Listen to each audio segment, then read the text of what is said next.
越远的东西就会越淡越蓝，在空间透视法里面，越近的地方就会越浓越鲜艳。所以，如果我们今天想要去制造一个那个我们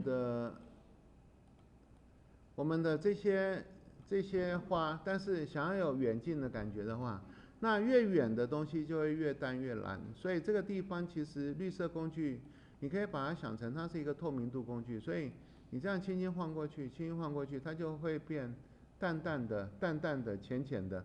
那如果我们在背后放一个物件，也就是在它的这个背后放一个物件，那我们注意到它其实是透明的。好，这个绿色其实就是它有一点透明度的感觉，这样。好，那我们把背后的这个把它删掉。